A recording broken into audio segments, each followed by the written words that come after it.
नमस्कार दोस्तों। क्या आप 10वीं पास हैं? क्या आप रोजगार की तलाश में हैं? क्या आप चाहते हैं पक्की सरकारी नौकरी और वो भी बिना इंटरव्यू के? तो ध्यान से सुनिए, क्योंकि एक ऐसी बम्पर वैकेंसी की आज हम बात करेंगे जो केवल सिंगल स्टेज एग्जाम से आपकी हो सकती है। कोई इंटरव्यू नहीं, सीधी सरकारी नौकरी पाने का सुनहरा मौका। और लिमिटेड टाइम टाइम बहुत ही कम है, इसीलिए ध्यान से सुने। अगर आप अपने सपनों को सच करना चाहते हैं, घर वालों का नाम रोशन करना चाहते हैं और एक सुरक्षित भविष्य चाहते हैं, तो यह वीडियो अंत तक जरूर देखें, क्योंकि मैं आज आपको बताने वाला हूं पूरी भर्ती की प्रक्रिया, योग्यता, आयु सीमा और कैसे आवेदन करना है, उसके साथ साथ कैसे एग्जाम की आपको तैयारी करनी है। तो चलिए शुरू करते हैं आपकी सरकारी नौकरी की तैयारी आज से, अभी से। जी हाँ, आप देख पा रहे हैं डेस्कटॉप पर government of India, ministry of railways, railway recruitment boards.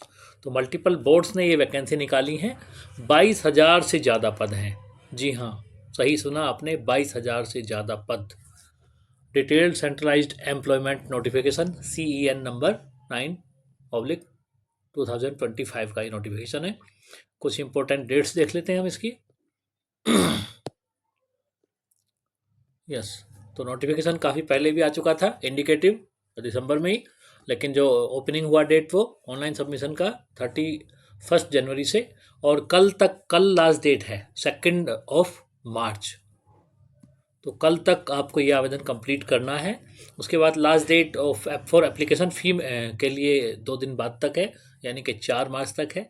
और उसके बाद फिर जो मॉडिफिकेशन होगा वो 5 मार्च से लेके 14 मार्च तक मॉडिफिकेशन हो सकता है। उसकी अलग से आपको फीस फिर देनी होती है।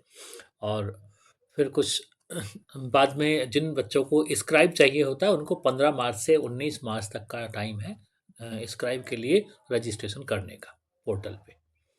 तो ये थी कुछ इम्पोर्टेंट डेट्स।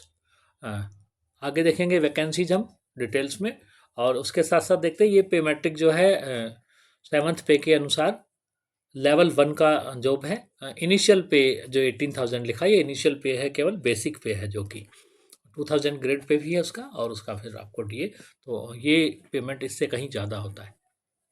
टोटल वैकेंसीज यहाँ पर आप देख सकते हैं, एज भी देख सकते हैं, 18 to 33 ईयर्स है। और जो एज काउंट होगा वो 1 जनवरी 2026 से होगा। तो 18 to 33 ईयर्स जनरल सभी के लिए है।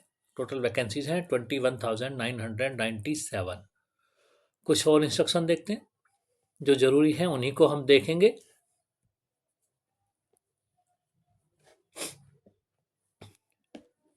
एज जो है लोअर और अपर एज लिमिट है, दोनों दी हुई हैं। तो 1/1/2026 को ही दोनों काउंट होंगे।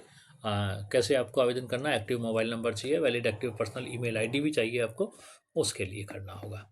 कुछ और चीज़ें जो मैं आपको शॉर्टकट में बता दूंगा, क्योंकि ये विज्ञापन है तो काफ़ी डिटेल में है। 75 पेज का ये एम्प्लॉयमेंट नोटिफिकेशन है, government of India, ministry of railways का।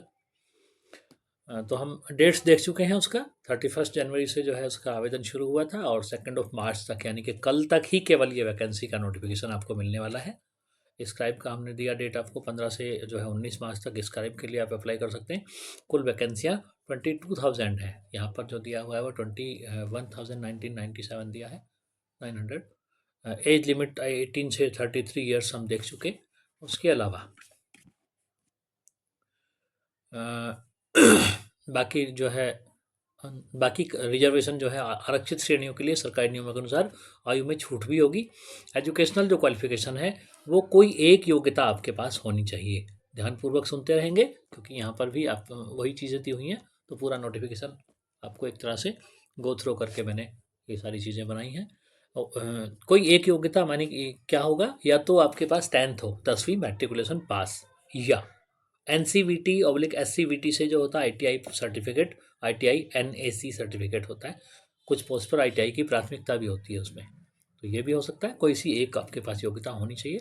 आवेदन शुल्क है जनरल, OBC और EWS के लिए 500 रुपये है, और बाकी ST SC EBC female transgender के लिए 200 ₹50 है। और ये अगर आप CBT में बैठेंगे, यदि उम्मीदवार CBT जो 1 है उसमें बैठेंगे, तो उसका कुछ हिस्सा जो है फीस का आपको वापस भी कर दिया जाता है।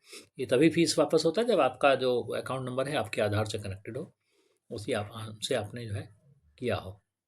रिक्रूटमेंट जो प्रोसेस है, भर्ती की प्रक्रिया, ये आपके लिए बहुत ज़रूरी है जानना, क्योंकि फॉर्म भरने से केवल नौकरी नहीं मिलती, आपको उसके लिए तैयारी भी करनी पड़ती है, पढ़ाई भी करनी पड़ती है, और इसमें फिजिकल भी एक टेस्ट है।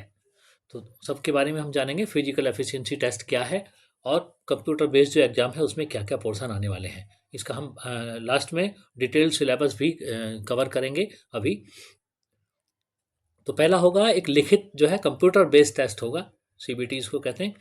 और इसमें क्वेश्चन कहाँ से आएंगे, तो पहला होगा पोर्शन उसका सामान्य ज्ञान, दूसरा होगा गणित, तीसरा होगा सामान्य विज्ञान और तर्क आदि विषयों पर उसमें क्वेश्चन होंगे।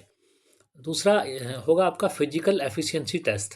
ये क्या होगा, CBT के बाद आपको शारीरिक दक्षता यानी कि फिजिकल एफिशिएंसी टेस्ट देना होगा, और ये दौड़ कूद जैसे परीक्षण होंगे इसमें, तो इसको भी बताएंगे इसमें क्या क्या होने वाला है। उसके अलावा डॉक्यूमेंट वेरिफिकेशन होगा थर्ड स्टेज पे आपका, DV सभी डॉक्यूमेंट्स के जो है वेरिफिकेशन। और चौथे नंबर पे होगा मेडिकल एग्जामिनेशन, स्वास्थ्य, ये सभी में होते हैं ये चीज़ें, तो यहाँ पर भी होंगे। लेकिन आपका जो टेस्ट होगा मेन, वो 2 लेवल का मान के चल सकते हैं, एक लिखित और एक फिजिकल। चलिए, मेडिकल एग्जामिनेशन हम इसमें अभी टेस्ट को देखते हैं पहले, कहाँ कहाँ पर होने वाला है और क्या क्या आपको इसमें टेस्ट में करना है। तो रिटर्न की हम बात कर चुके हैं ऑलरेडी। ये कुछ जो है रिलैक्सेशन है एज में, अपर एज लिमिट में। OBC NCL को 3 ईयर्स है, SC ST को 5 ईयर्स, एक्साइजमैन को जो है वो 6 ईयर 3 ईयर काउंट हो गए। डिडक्शन है लेंथ ऑफ सर्विस का। इस तरह से ये सारी एज लिमिट है। और यहाँ पे देखिए ग्रुप डी के जो कैंडिडेट्स हैं सर्विंग कर रहे हैं पहले से ग्रुप सी में या अदर ग्रुप्स में, ग्रुप डी में, और मिनिमम 3 ईयर उनको सर्विस के हो चुके हैं, और SC ST से हैं तो उनको 45 ईयर्स तक है। ये सभी के लिए अलग अलग जो है डेट एज वाइज दिया हुआ है। तो इससे आपको बहुत ज़्यादा जिस कैटेगरी में आप हैं ज़रूरत पड़ने वाली है। इसके बाद जो आपके लिए ज़रूरी है वो है रिफंड हो जाएगा आपका पैसा, वही हॉरिजॉन्टल रिजर्वेशन भी होगा बिल्कुल कुछ लोगों के लिए। और देखिए कितना, ये 75 पेज का विज्ञापन है, लेकिन जो आपके काम की बातें हैं आज हम केवल उन्हीं पर बात करेंगे। यस, सब्सक्राइब के लिए गाइडलाइंस भी दिए हुए हैं। रिक्रूटमेंट प्रोसेस 14 मंथ, यस, यहाँ से आपके ज़्यादा काम की चीज़ें हैं। इसको हम थोड़ा और छोटा कर लेंगे। तो क्या है, eligible, all the eligible candidates have to undergo a computer based test on the specified dates time and venues as per the e-call letter आएगा आपको, उसमें होगा कैंडिडेट आप डाउनलोड कर लेंगे। ठीक है, उसमें होगा क्या, मेन ये है। सबसे पहली और सबसे ज़रूरी बात, ये एग्ज़ाम आपका केवल 1.5 आवर का यानी कि केवल 1.5 घंटे का 90 मिनट्स का होने वाला है। यहाँ पर ही सबसे ज़्यादा बच्चे गलती करते हैं कि क्वेश्चन पेपर 2 या 3 घंटे का मान करके पूरा पेपर सोल्व ही नहीं कर पाते। तो सबसे पहले इसको मैं इसलिए बता रहा हूँ कि आप लोग ध्यान रखेंगे। अब इसमें क्या होगा, 4 पोर्शन में आपका ये क्वेश्चन पेपर बटा होगा। टोटल नंबर ऑफ क्वेश्चन होंगे 100, उसमें से 25 क्वेश्चन होंगे जनरल साइंस मैथमेटिक्स के, 25 जनरल इंटेलिजेंस एंड रीजनिंग 30, और general awareness and current affairs के 20 क्वेश्चन। इस तरह से 100 क्वेश्चन होंगे। इसमें अप डाउन भी कर सकता है बोर्ड चाहे तो, लेकिन जनरली यही एक फॉर्मेट है। और निगेटिव मार्किंग भी होगा 1/3। ये चीज़ें आपको अभी से जान लेना है। फिर एक चीज़ और होगी इसमें कि minimum percentage of marks for short listing in various communities भी होगा। कम से कम 100 में से आपने कितने लिए हों, अगर आप UR से हैं, अनरिजर्व्ड हैं, 40 नंबर्स, EWS 40 नंबर्स, 40% मार्क्स, तो मतलब 40 नंबर ही होगा। OBC NCL है 30%, SC 30%, ST 30%. These percentage of marks for eligibility may be relaxed by 2 marks for PWD candidates in case of shortage of PWD candidates against vacancies reserved for them. तो इस तरह से उनको होगा। Main चीज़ें क्या थी, अब देखिए जो मेन सिलेबस है ये आपको यहाँ से आप स्क्रीनशॉट ले लेंगे तो ज़्यादा बेटर होगा। ठीक है, इस पर हम आपको क्लास भी कुछ प्रोवाइड कराएंगे। तो देखिए सबसे पहले मैथमेटिक्स में क्या होगा, ये सारा दिया हुआ डिटेल यहाँ पर, अभी हम ना पढ़ के आपको केवल इसको स्क्रीनशॉट दे देंगे।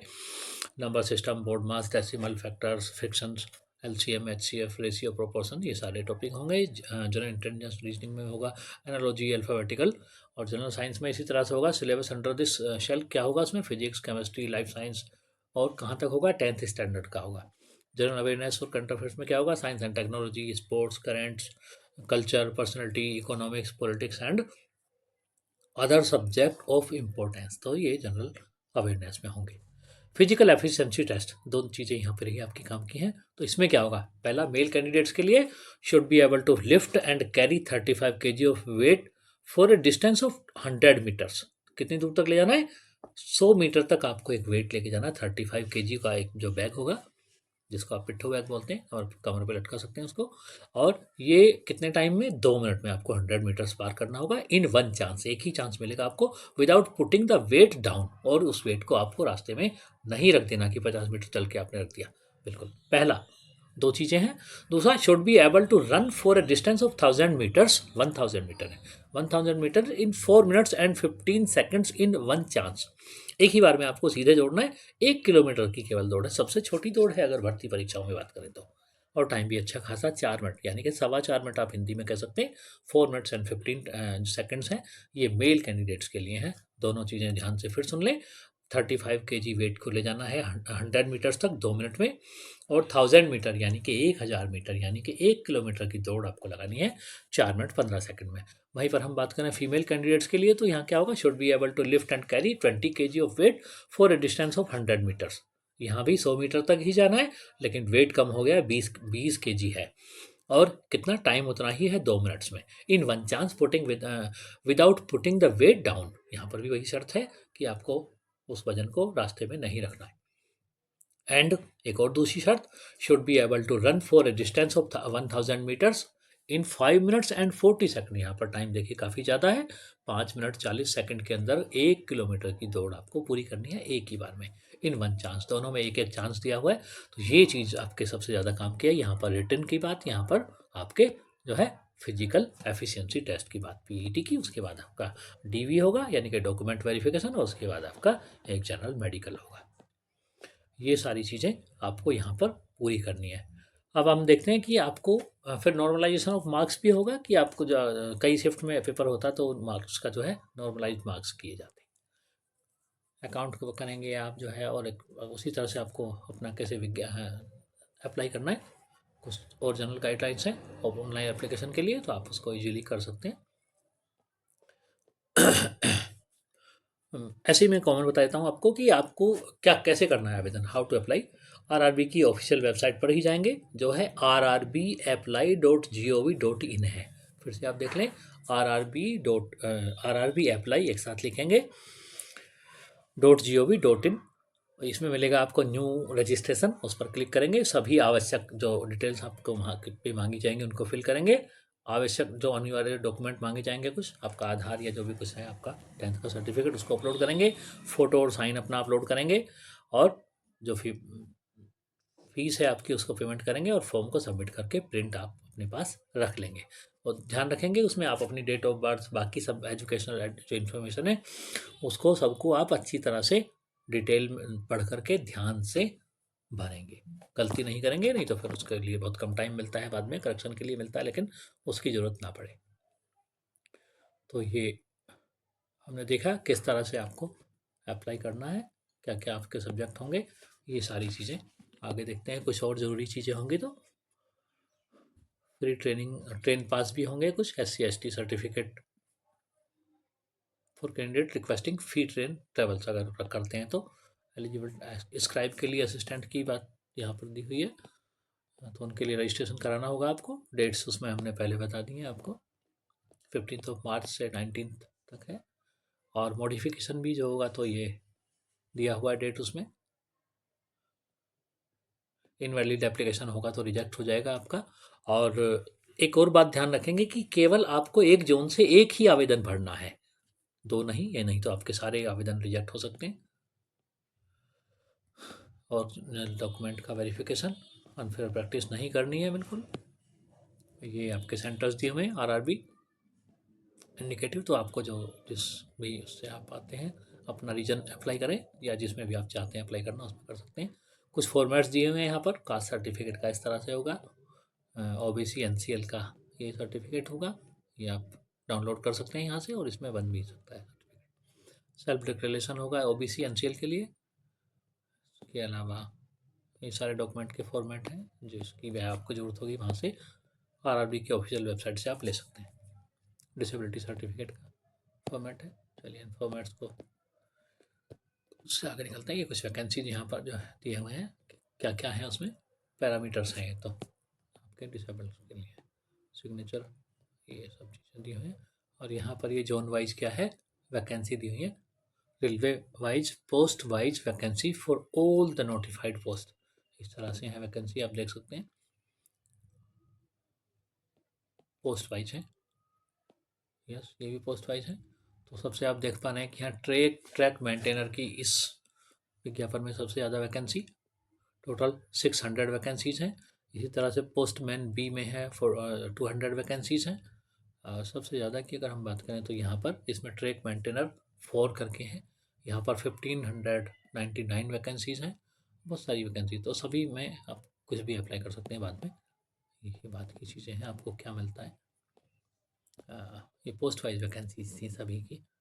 चलिए, तो इस तरह से आपको ये कंप्लीट जो विज्ञापन है वहाँ से अप्लाई करना है।